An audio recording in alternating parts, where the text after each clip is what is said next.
Still finding more on which guidelines were not applicable because you fell into most of the guidelines require showing that you need to get a more severe sentence than otherwise. This offense was planned, premeditated, carried out meticulously.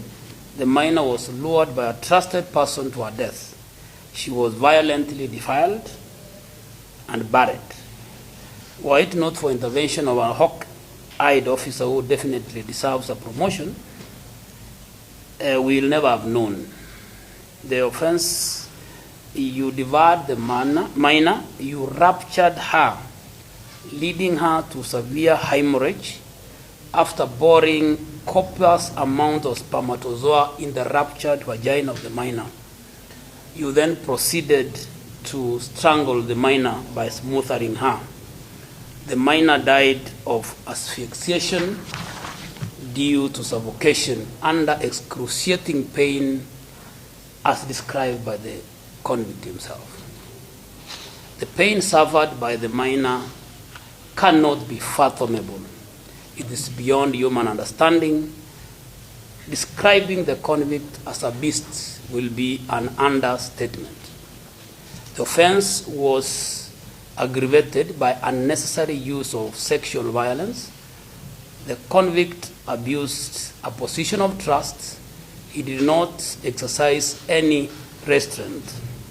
The minor, 7-year-old minor, was subjected to inhuman treatment, and inhuman and unusual treatment.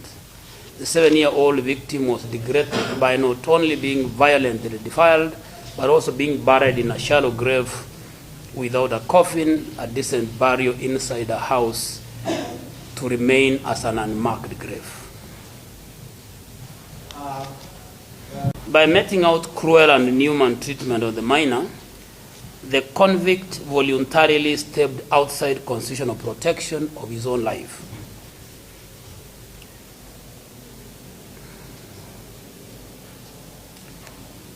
Let me translate. Kwa kufanya mtoto vile ulimfanya, ulitoka kwa ile safe protection of your own life. Nimeangalia kwamba femicide is on the rise in the country, and it is so because people think that murder is a safer offense than sexual crimes where people get life sentence. And a sentence that then is commensurate to what you did must then be meted out. Ulijaribu kuficha ushahidi wa kuzika mtoto kwa nyumba, and in all places nyumba yako mwenyewe, hakuna mwingine angejua uko hapo ndani. That concealment ilikuwa complete were it not that PC woman Atieno and CCTV conspired against you. Haungepatikana. And the impact on the victim also ilikuwa kubwa sana. The primary victim was a deceased, the secondary was the grandparents and the surviving community. The emotional trauma is permanent. The fear is much. The court heard directly from one of the victims whose testimony was heartfelt and deeply distressing. The probation report was filed. All interviewees recommended a severe sentence. Wale wote waliulizwa kwa probation walisema upewe adabu kali sana. Although walisema kwamba ulikuwa umeomba msamaha, nilikuangalia kotini wakati mama anaongea. Wakati alikuwa anaongea ulikuwa umekaa tu, either una smile ama unaangalia tu kwa hewa. Au kuwa na huruma yote. You were in some moment of deja vu. Instead ya wewe kusema kwamba unataka sentence, si kuona ukisikia uchungu wa wale wengine wamesikia. You had a disturbing lack of empathy. Ilikuwa ni kwamba enjoy ama ulipenda ile vitu ulifanya.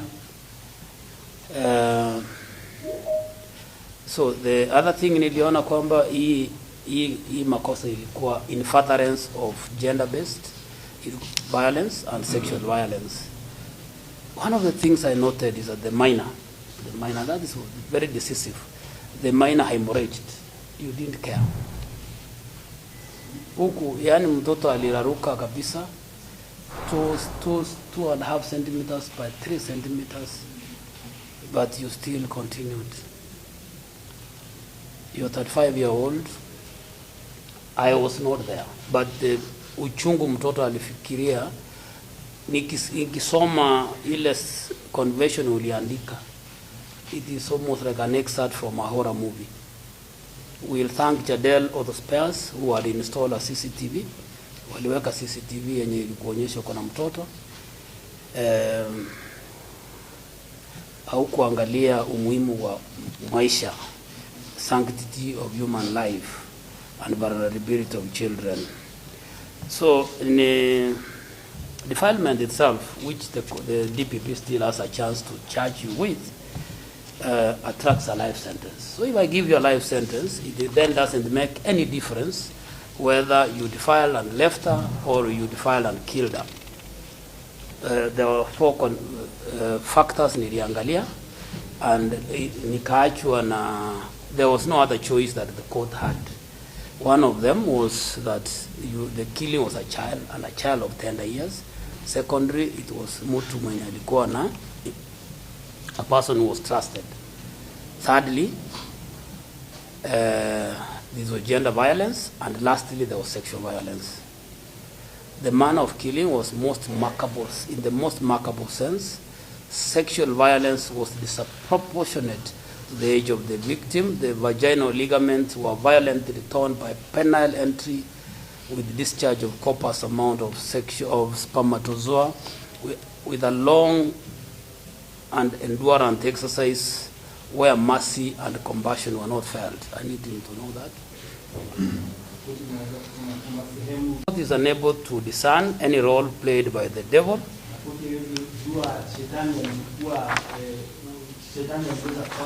The Lord does not recognize claim to supernatural powers. In this instance, the devil is innocent.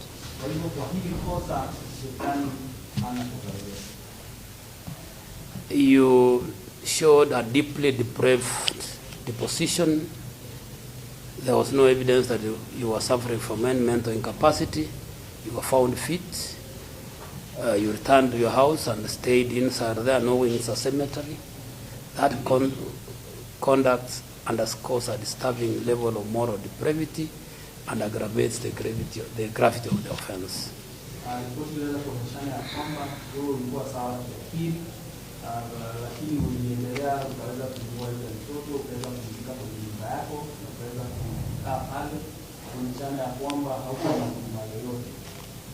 The tone and content of the confession project an unsettling detachment, evincing traits with consistent cruelty and self-absorption. Overall, it presents a portrait of an individual whose actions and expressed sentiments demonstrates absence of empathy and narcissistic tendencies.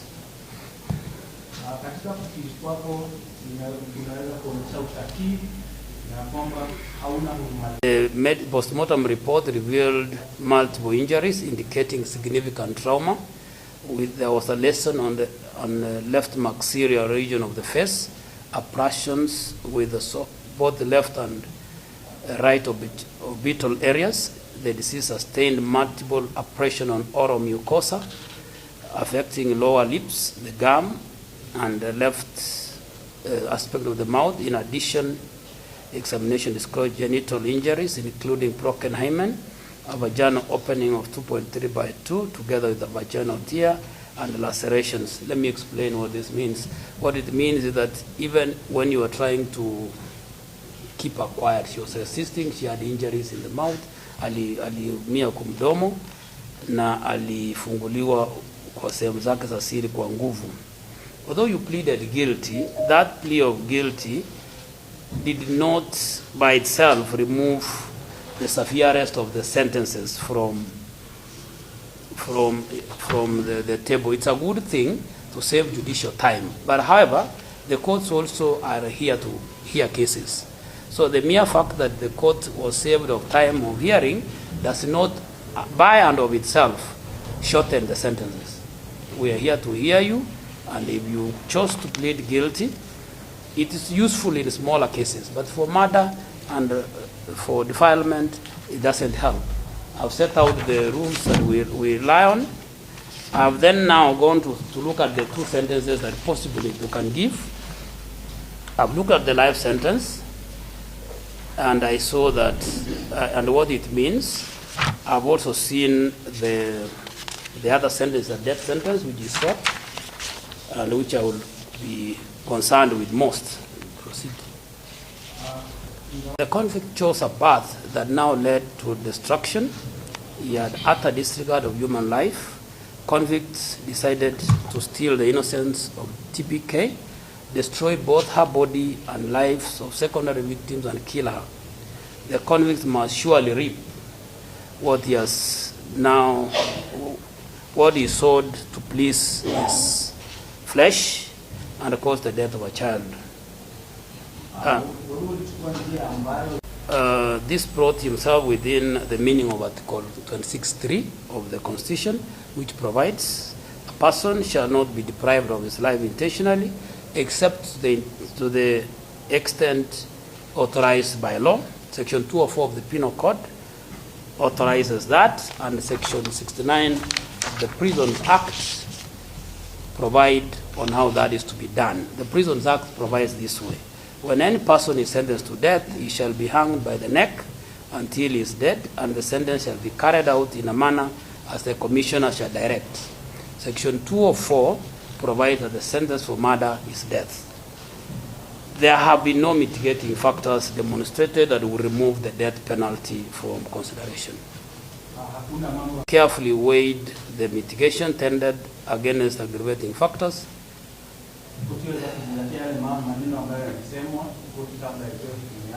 The offense was committed against a 7-year-old in circumstances involving grave breach of trust reposed in the convict as a friend of the family. The conduct was abhorrent,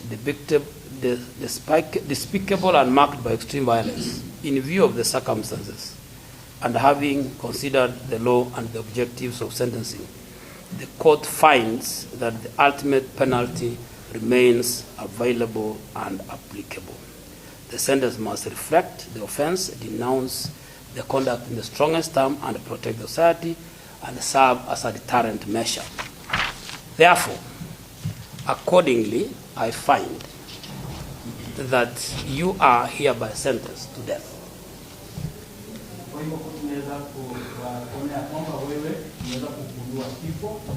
A death warrant shall be transmitted to the competent authority for signing and carrying out of the sentence after 30 days stay of execution.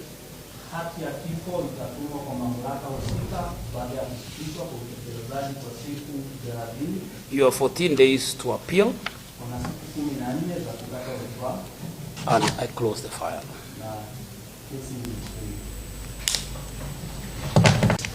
Sorry.